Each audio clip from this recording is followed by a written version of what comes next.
Hello everyone, back with part 15 of my recent watches, I think. I should have checked before the video, as everybody knows I'm never organised, never have a script, never edit, so probably why the videos go on waffling so long.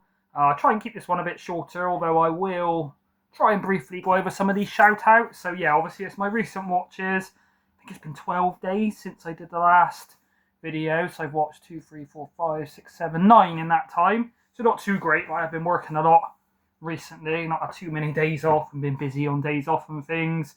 Quite a mixed kind of bag there to show. Yeah, I will go over these shout outs. Try not to take too long on them, but yeah, so basically recently reached 400 subscribers.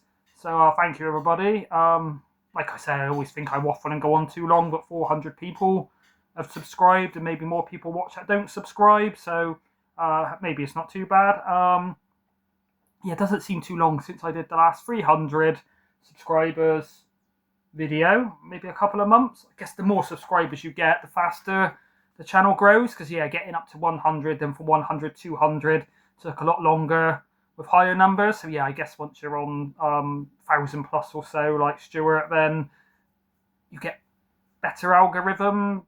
YouTube recommends your channel, shows it more. I don't really know how it all works. Obviously, like I've said a few times, I've never done this to get monetized or even for the views. It's more to meet like-minded people in the community, which I've done. Met some really good friends, not just friends in the WhatsApp group and people I talk to in the comments on YouTube, or people, tune into the live stream when I'm on there and things. But yeah, people I've met up with in real life and things. Obviously, most of the movie loons, Lords of Darkness, the main groups I'm in, all live kind of around the length and breadth of the UK or Ireland. Whereas, yeah, obviously Ollie, coincidentally, only lives sort of 5 minute drive from me. So yeah, nice to meet a YouTuber to sort of meet up with in real life.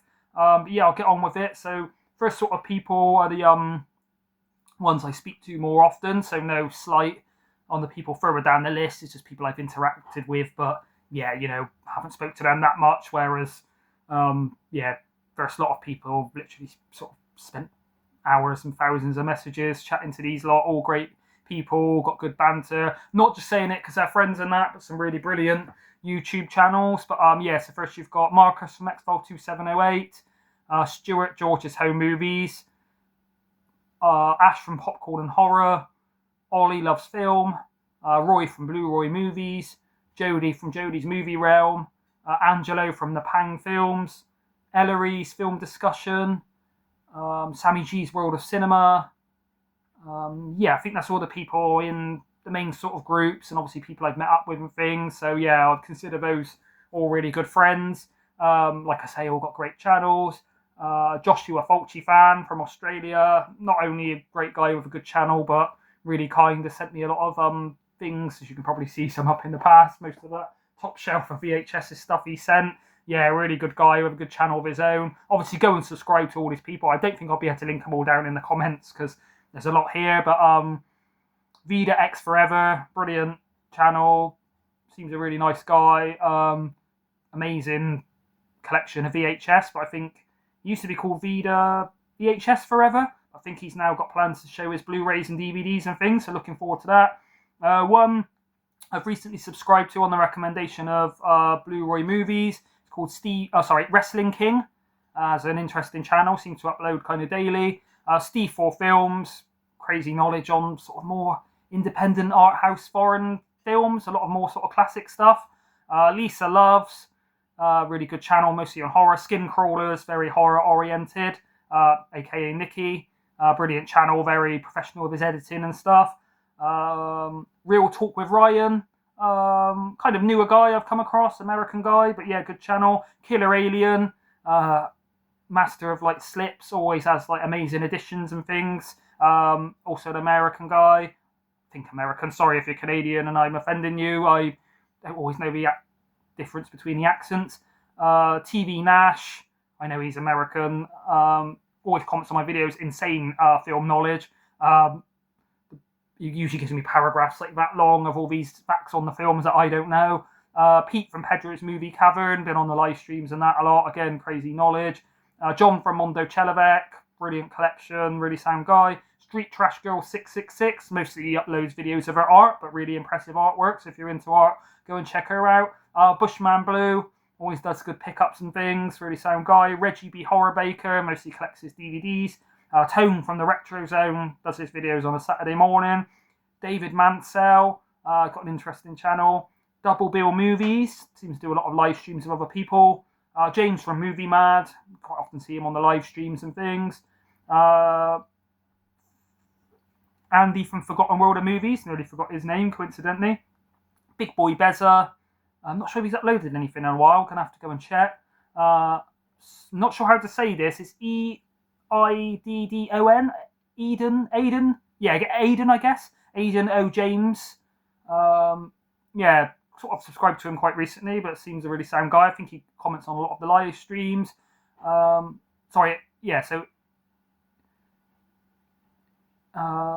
Film Collector, I've nearly forgot that off the end. Sorry, my writing's a bit all over the place here. Eastwood Fan for Life, Carlos, I think he's called. Obviously a big fan of Clint Eastwood. Nice from Rock God, a big fan of Iron Maiden, so good in my books. The Master of Movies, Presswood DVD, just picking up crazy amounts of stuff all the time. Cult Cinema 83, seems a really sound guy, and yeah, I think I will get to you, mate, on going on to a live stream with you. And then I don't think these people have channels, but always comment on my stuff and on the live streams and just see not only really sound people, but really good film knowledge is Giz Parsons. I think I've said to Giz in the comments, really be interested to see Giz start his own channel, because he always has like good takes, and yeah, just seems a really down-to-earth guy. Al Pearson, comments, I don't think he has his own YouTube channel, but yeah, good friend outside of YouTube that I talk to regularly, swap things back and forth.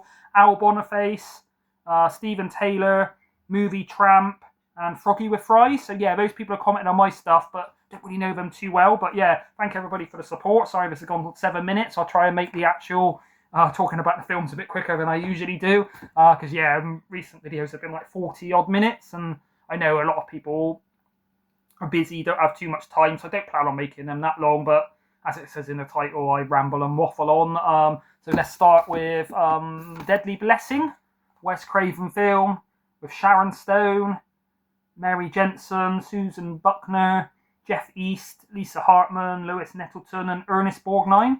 So Ernest Borgnine, I'm pretty sure, was in The Poseidon Adventure or The Towering Inferno. One of those kind of I always call them tragedy films, what they call disaster films. Yeah, I won't sort of spoil it too much, but he plays like sort of older antagonist kind of character. When I watched this, even though I read that Sharon Stone was in it, I kind of forgot. So I was looking, I was like, who's this woman? Not only is she really good looking, but she's got some acting chops. She must have gone on to be somebody big. To be fair, I think there's two other ladies about her age, all really stunning looking.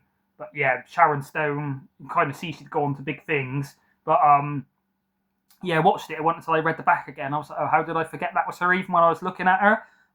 Yeah, I really enjoyed this one.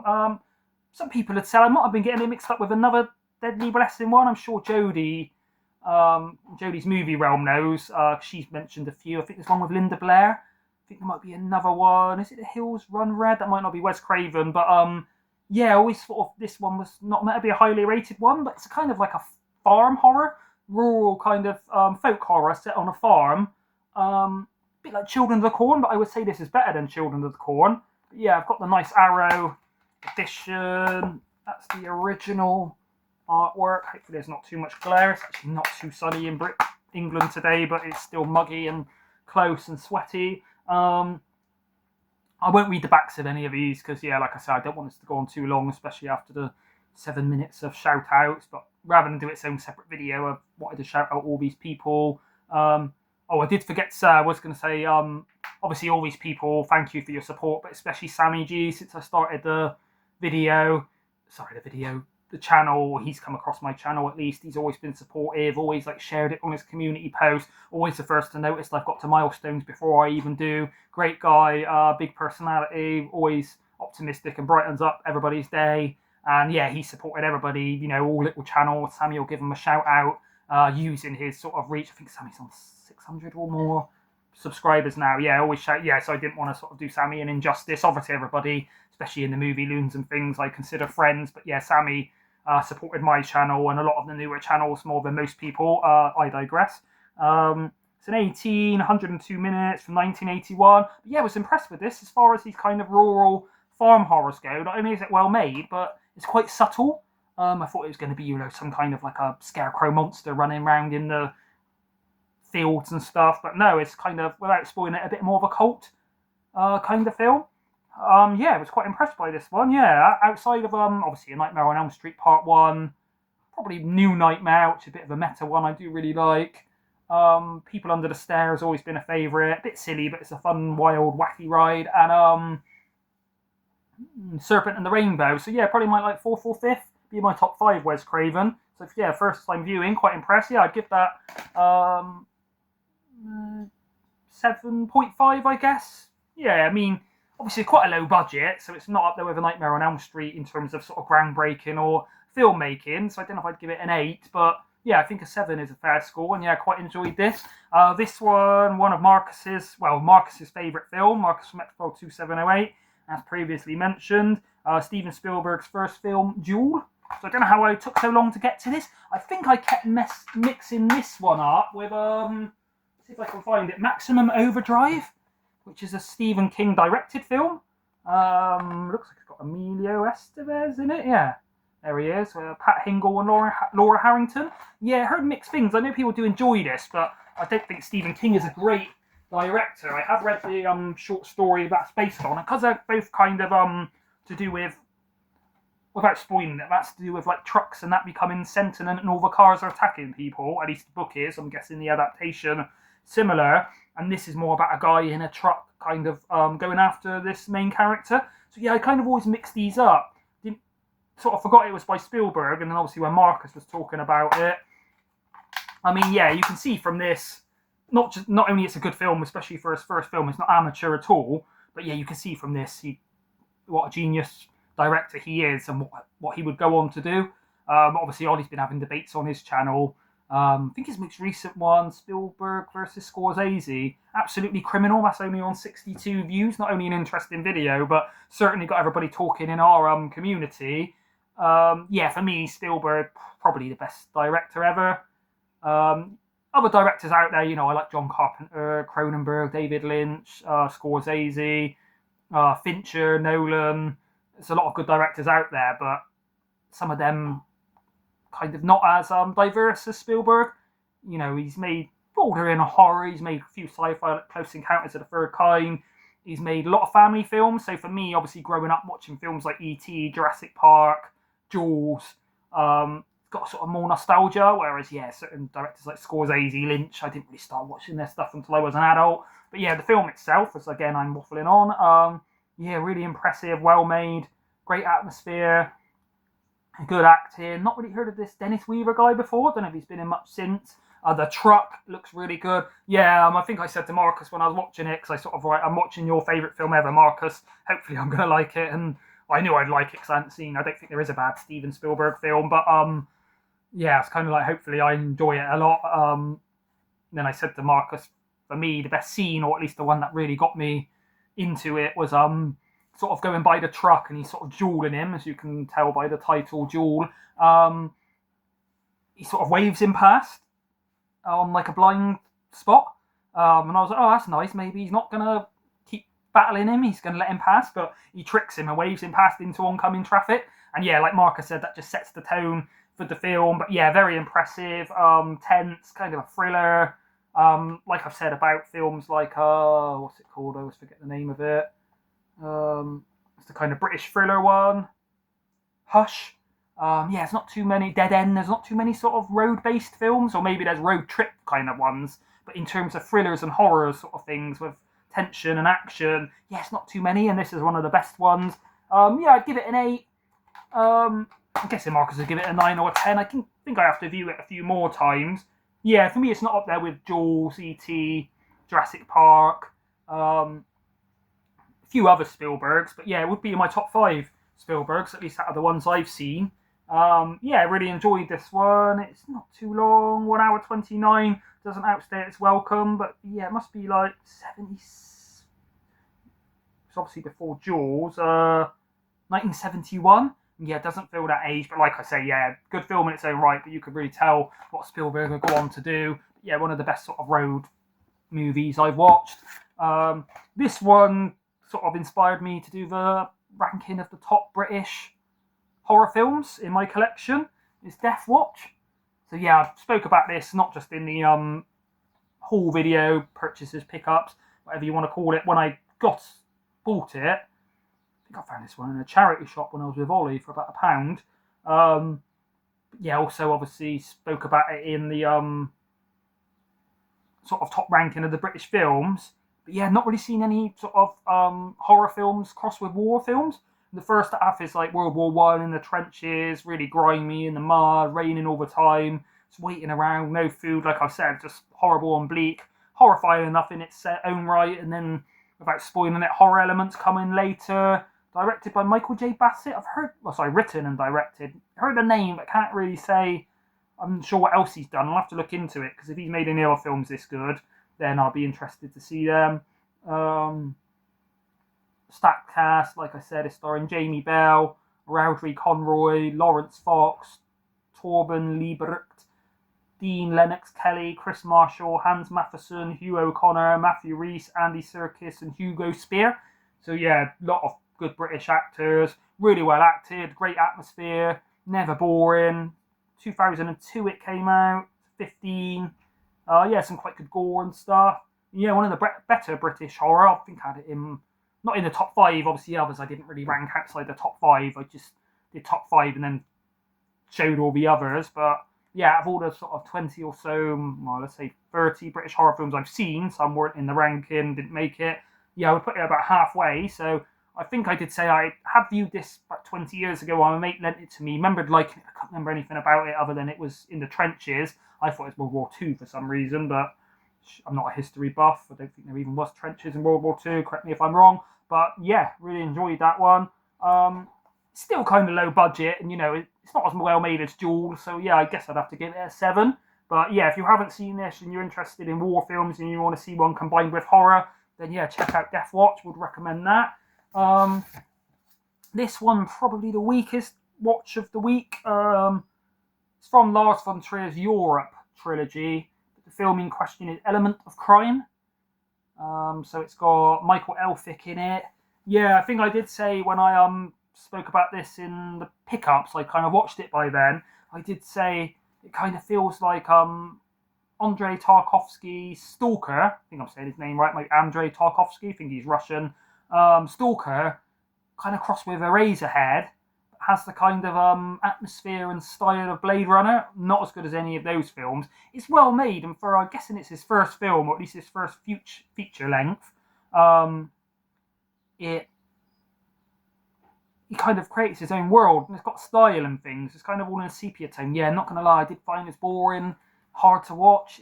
I think it's only, I find it's 100 minutes, but it did drag.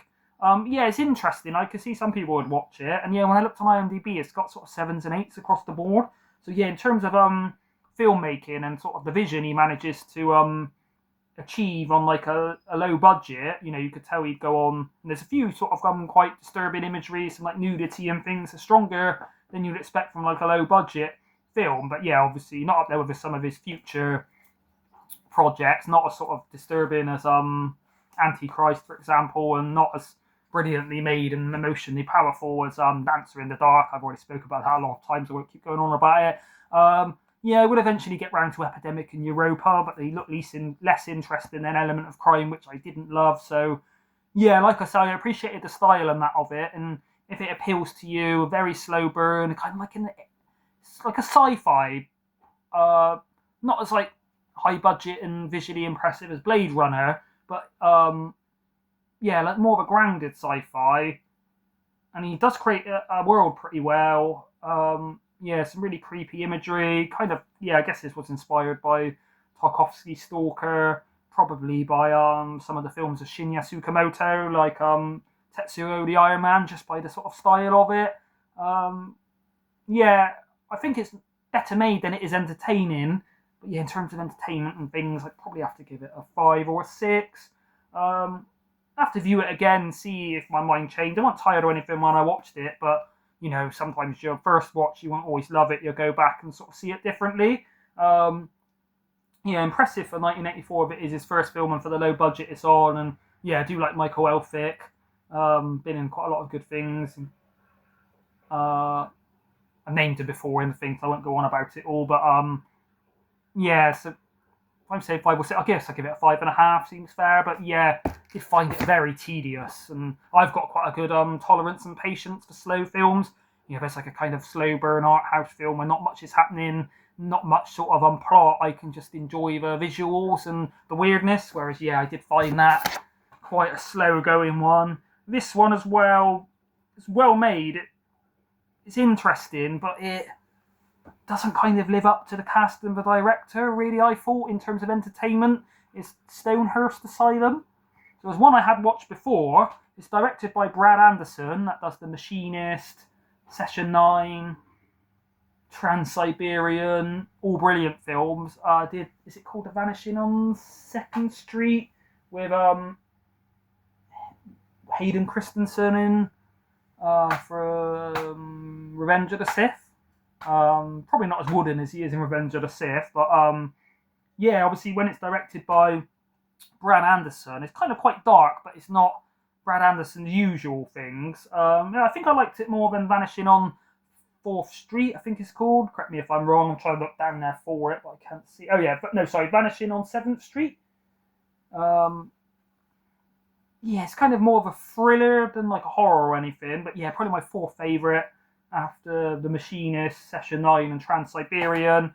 Got a good cast: Kate Beckinsale, Jim Sturgis, David Thewlis, with Ben Kingsley and Michael Caine. Kate Beckinsale, not only good in it, but attractive, and as she always is. Yeah, further in this, like the underworld films and things. Yeah, so it's basically set in like a asylum. I won't say too much about it because it is kind of spoilerish as to what happens within the asylum to the staff and the prisoners and things. I will say there is a scene between Michael Caine and Ben Kingsley, a brilliant scene, not just the dialogue, the way they act it, the intensity of it. Yeah, that's the standout scene. I mean, I like films of asylums like Session 9, like the cast, like the idea. There's even a bit of like fantasy going on in there. It's not just sort of historical, without spoiling it, as a kind of guy they call the ogre, like a really big guy in like a cell that no one can get near. But yeah, it has all the ingredients to be like more interesting than it is. It's entertaining. It wasn't boring. But yeah, from Brad Anderson with this cast set in an asylum in like the 1800s, I guess, based on a Edgar Allan Poe story. Yeah, it just the second time I watched it once years ago. Remember, kind of finding it a bit hard to get into then and being a bit disappointed with it. I think it improved on the second viewing. It has got a few twists and things you might expect. But yeah, I don't know. For me, let me know if anyone else has seen this. But I just found it was good, but just didn't live up to the expectation. Don't know if I'll ever view it again after the second viewing. One I'll keep in the collection just because I'm trying to collect the Brad Anderson films. I see a time, 112 minutes, so nearly 2 hours. Didn't drag, but yeah, like I say, it wasn't boring. Was entertaining, but yeah, it just could have been better. Yeah, let me know if you've seen that one. But yeah, again, I guess I'd give that a 7 as well. No, I don't think I enjoyed it as much as Deadly Blessing or Death Watch. So yeah, maybe I'll give that a 6.5. Yeah, it should be better than it is all I'm going to say about that one. This next one, I did show this on the recent pickup. Not going to be for everybody, but basically my friend came round. He's not really too into horror and things. He's a big fan of Wallace and Gromit, the same as I am, and he'd watched them all recently with his 2 young sons. So when I suggested watching one off the Wallace and Gromit collection, or Flushed Away, or one of the other Aardman animations, he said he'd seen them all like 100 times this year, but he hadn't ever seen The Curse of the Were-Rabbit. So yes, I'd say it's kind of the most horror themed. Obviously, they've all got a bit of a theme. Wrong Trousers, like a kind of sci-fi one. Crime Mystery. Grand Day Out is a bit of like a sci-fi trip to the moon. Close Shave is a bit of like a chase film. So they've all got their own kind of theme. Yeah, this is a bit more of like a Frankenstein kind of monster. I mean, it's got some very good references. It's got a reference to an American Werewolf in London when it says "Beware of the Moon." But yeah, got a lot of in-jokes. Some quite like raunchy jokes for a PG. I'd say it's the most not offensive, but yeah, raunchy out of all the Wallace and Gromits. There's a bit when the lady stood behind this pair of massive melons and they're right here, and she said, "Wallace, stop staring at my produce." And yeah, I think the joke's a bit like Simpsons, where adults will get it go over children's heads. But yeah, I quite enjoyed this. There's a twist I won't tell you. But yeah, obviously not everybody's into this. Not just that it's what do you call it, stop motion animation, but yeah, the kind of humour. I mean, I guess it's a family film more than a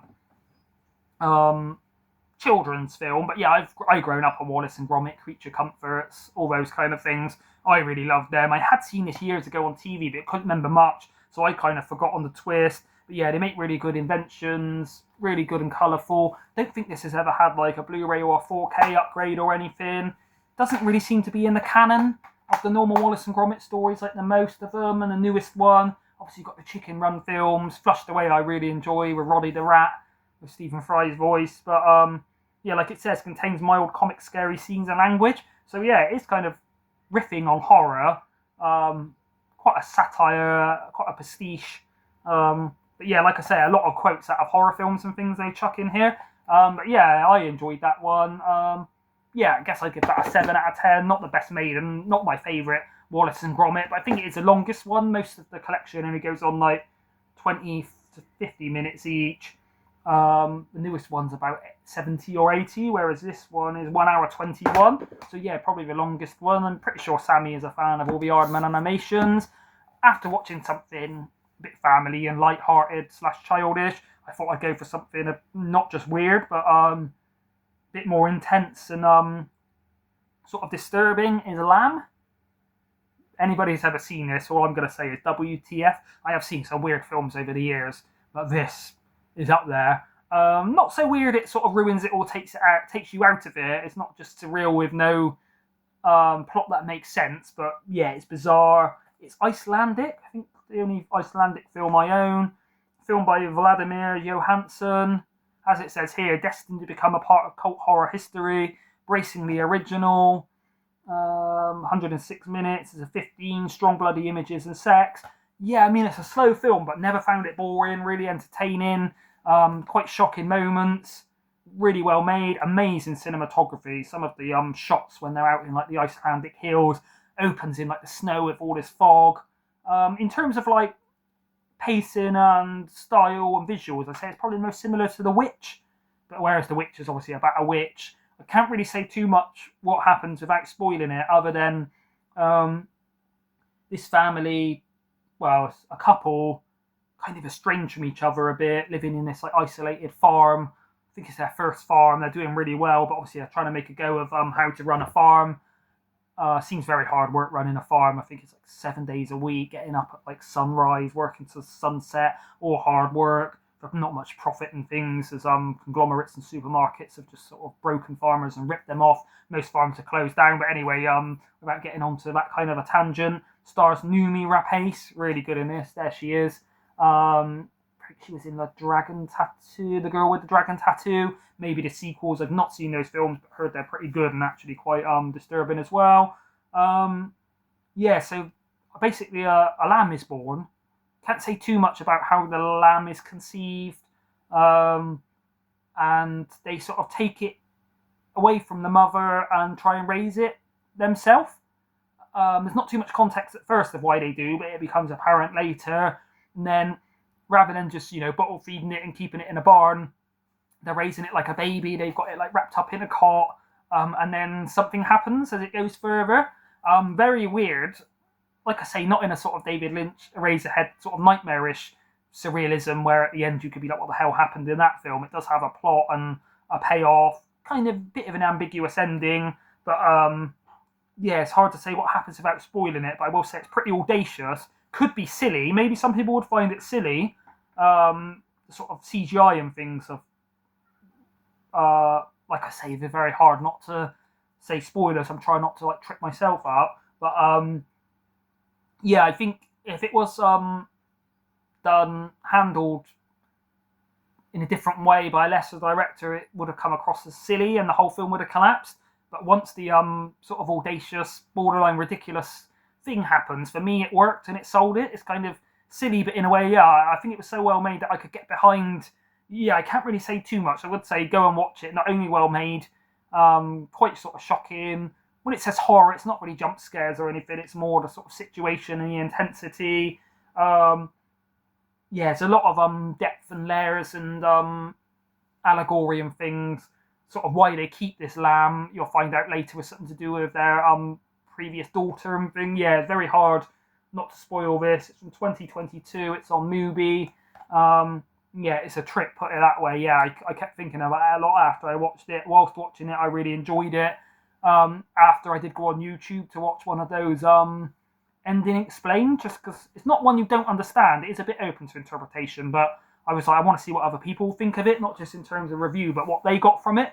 Because yeah, the story most of the way you're understanding, but the ending is a bit ambiguous, where a bit like Donnie Darko, you can kind of make up your own mind, but it's not just weird for weirdness' sake. It does have, I think it's based on like an Icelandic fairy tale. But yeah, what I'm going to say is there's some scenes later with the lamb where you should be laughing, but you're not. Or I didn't. Maybe other people will. But yeah, I would recommend. I can't really say too much. So go and check it out for yourself if this interests you. Most of the people I know about have watched this, really enjoyed it. I think a few people commented on the live stream saying if you've seen Lamb, like blow your mind, what the hell kind of thing. But yeah, really well made and stunning cinematography. I would give it an 8. Yeah, we'll watch that again. Once you know what happens, I guess the second viewing is not going to be as good as sort of how it unravels on the first viewing. But yeah, really enjoyed that one. This one I know I've enjoyed because it's about the 6th time I've watched it, is Lucio Fulci's The Beyond. Probably my favourite Fulci after Zombie Flesh Eaters. I'm always kind of going back and forth between the two, trying to decide which ones I like more. Comes with that little thing. I don't know what film this is from. Is it called The Night Everything Came Out of the Grave? The Worms Are Waiting. But yeah, this is quite an old Arrow release. I think I've had this one for a long time. Used to have it on Vitco. I think there is a 4K coming out, which I will be picking up. Because yeah, some of the colours. I say this is Fulci,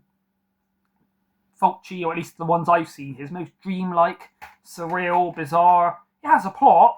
It has a sort of arcing story as it goes along. But yeah, the way it's made, unlike Zombie Flesh Eaters, where it's a B movie, but it's a bit more contemporary, I would say, yeah, this one is, yeah, a bit of a fever dream. There's just weird stuff going on with the character. Some of the special effects are dated a bit with the spiders.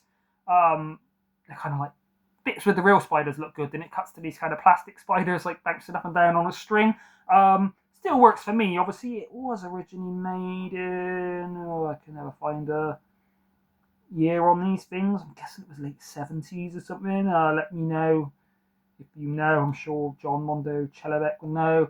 But yeah, up there with Zombie Flesh Eaters. Yeah, like I say, every time I watch one of them, I kind of go back and forth. I'm thinking that one's the better one. Unlike Zombie Flesh Eaters, where the gore is very vivid and bloody, which is in this, very gory and extreme. Well, I say extreme, over the top. It's all very melty with acid on people's faces. The gore's really colourful. It's bits where acid, yeah, drips on a woman's face, and not only her face is melting, it looks quite convincing. But yeah, the colours of some of the gore, some of the, I wouldn't say zombies, not really a zombie film. It's like a Gates of Hell film, where sort of, without spoiling it, things kind of rise and set in like this creepy sort of hotel guest house. This woman inherits in Louisiana. The bit where you can see the people with the whites of their eyes, I will say the special effects, when it zooms in, you can literally see they've stuck like white round bits over the actual iris and pupil to hide it. And there's bits where it moves a bit and you can sort of see the iris. But yeah, it's low budget for its time. Yeah, special effects aren't as good as Zombie Flesh Eaters. Not sure of the year of which one came out when, but it definitely still stands up. Amazing score, maybe better than Zombie Flesh Eaters. A bit more sort of, where Zombie Flesh Eaters is all like low synths and that, and like drudging kind of heartbeat pounding synths. This is a bit more sort of piano and things. In fact, the main score is kind of played by the blind lady on the piano a lot. I would say Louisiana. It does say it's New Orleans on the back. Catriona McCall, I guess you pronounce it. In the past, I think I did usually, maybe the version I had before this one, I watched it with dubbing. Whereas this time I watched it in Italian with the subtitles, and it was better. Obviously, people out there, if you're not a fan of subtitles, you can watch the dubbing version, but I think it's better to watch it in the native language. Dubbing is good on it, but I think the dubbing can be a bit cheesy and lost in translation. Yeah, really good atmosphere, good gore, very surreal, dreamlike. Yeah, I'd say it's more what's the word? Uh, Sort of phantasmagorical, is that a word? Than zombie flesh eaters. But yeah, my top two favourite Fulcis, probably my favourite like 25 or so horrors of all time. The Beyond. I'm sure most people have seen it. If you haven't, and you do like zombie flesh eaters, or you like City of the Living Dead, House by the Cemetery, those kind of ones, then yeah, I think that's better than a lot of Fulci, so go and watch that. But yeah, I'd give that an 8 out of 10. Maybe not for filmmaking, like I say, it's a bit dated, and some people might find it hokey by today's standards, but for my personal enjoyment and just entertainment and the wackiness of it, one I really enjoy. And then kind of save my best watch for last. Disc missing, it's still in the PS5. Sure, most people know this. I know Stuart George is a big fan of this. We've chatted about this a few times. In fact, we were talking about it on the group, and then it inspired me to watch it again last night. Literally about a 10th viewing of this, The Return of the Living Dead.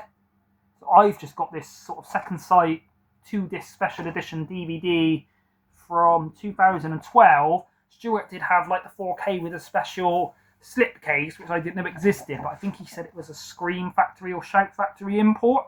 Said it's got a really good picture. I mean, this is a good picture for DVD. When I was watching it last night, I was kind of surprised how colourful and that it is. Like I said, I've watched it about 10 times. Never get bored of it. Enjoy it every time, but I think it gets funnier with each watch. The first sort of 10 minutes or so, I know one of the guys that comes in, like the medical centre bit, is Clu Gallagher. I'm not sure of the name of the other guy. Maybe it's Don Calfa. But he's the guy, when things start happening, he's always like screaming and he's worried. But yeah, the expressions on his face, the bit when he's telling the story to like the new guy, he's showing him around and he shows him like the split dogs. Yeah, the faces he makes, and he's trying to sort of scare him. And yeah, the comedy is just so sort of fast, and he just fires off. I think some of it seems like it's kind of what's the word? Ad-libbed. Might be a script, but yeah, the guy in it, yeah, every time I watch it, it gets funnier. There's about 5 bits where I was genuinely like laughing out loud. Other than Me, Myself, and Irene and Step Brothers, is one of the funniest films I've watched in like a year. Quite intense gore, really good special effects, brilliant soundtrack, a lot of like rock and stuff. Linnea Quigley, not only good in it, but yeah, I'm sure everybody knows the scene when she's like naked in the graveyard dancing around on the car. She looks very nice. Zombies look really good. Unlike most zombie films where it's just standard zombies, most of them are standard, but it has Tarman, I think he's called. Then it has like the lady who's just a torso and she manages to talk, and she tells them she's in pain, and if she doesn't eat brains, she's like constantly in agony. I think she says that because she's dead, she can feel herself rotting and it's really hurting. Kind of explains why zombies eat brains. Zombies are a bit more intelligent than normal. All the cast, they're kind of punk like kids that you should dislike, but you don't.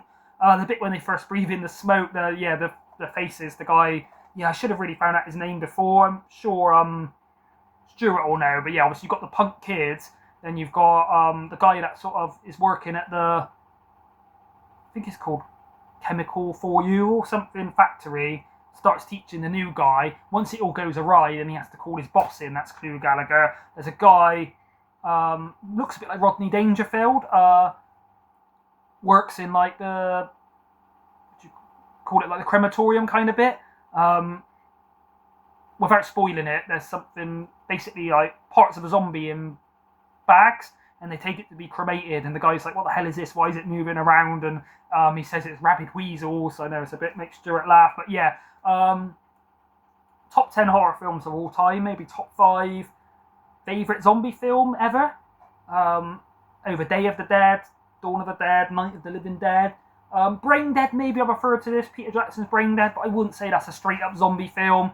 It's a splatter film with zombies, but it also has a rat monkey. It has like Lionel's mother, who's like, turns out in the end, without spoiling it, to be like a 20-foot monster. Yeah, so I wouldn't say that's a straight up zombie film, but yeah, just so entertaining, so fun. Anybody that hasn't watched this, I know Jodie is a fan of horror, Sammy G. If you're even a bit of a casual fan of horror, I think you'll like this. It's not too intense, never scary. The gore is pretty brutal in places. Yeah, I was quite surprised Linnea Quigley is fully naked with like full frontal nudity, brains being eaten, and yet he's only a 15. I find quite surprising. Yeah, it's Second Sight, obviously on DVD. I don't know if you can see that there, but like Second Sight Films. But yeah, hoping they release it onto like a 4K big box. I don't really import. I won't go on about it too long because yeah, I could just go on about this forever. Directed by Dan O'Bannon, who writes Alien and directs Dead and Buried. I prefer this to Dead and Buried. Yeah, not only a cult film and really memorable, but yeah, brilliant soundtrack. Yeah, flawless for me. I can't say this could be improved in any way, so I would give it a 9 out of 10. Bordering on a 10. I mean, I'm not going to say it's a masterpiece. If you give him things like Shawshank Redemption and Jaws a 10, yeah, it's not as well made as that, and it's not going to be for everybody. But like I say, if you're a fan of horror and you haven't seen this, go and check it out. I don't think you'll be disappointed. Probably my best watch of the week.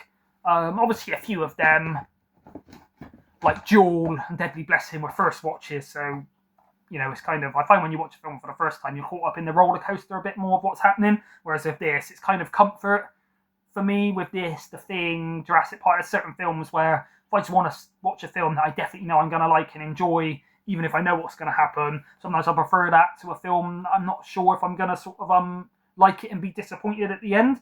But yeah, I've rambled on enough about The Return of the Living Dead. I've also got the sequel on DVD and Part 3 on Blu-ray. Really good films as well. It's true, as far as comedy horrors go, maybe even over Shaun of the Dead. I think this is not only my favourite comedy horror, but probably the funniest. Yeah, it is. There is some bits that are just so funny, not just the dialogue, but the faces the guy makes when they breathe in the steam stuff, the nuclear radiation, I guess it is, from the canister, and they're coughing and choking. Yeah, some of the faces and stuff just absolutely crack me up. Right, I've gone on 40 minutes again, unfortunately. Sorry, everybody, but probably would have got it down to 30 odd if I hadn't done 7 or 8 minutes of shout outs. But yeah, thank you everybody for getting me to 400 subscribers. Looking forward to the next milestone. Shout out to everybody I've mentioned, all great people in the community with great channels and good friends. I think that's everything I've got to say. That's all I better say, because yeah, I don't want to go on as long as some of the other recent videos. If you do watch this video, thank you for your patience. Be back again. Yeah, probably not going to buy any more films for a while because I don't have the money till I get paid in like 3 weeks. So I'll get to be back with another recent watches in like week minimum, maybe 2 weeks, depending on how long I take to get a few watched. So that's it from me. See you again. Thank you. Bye.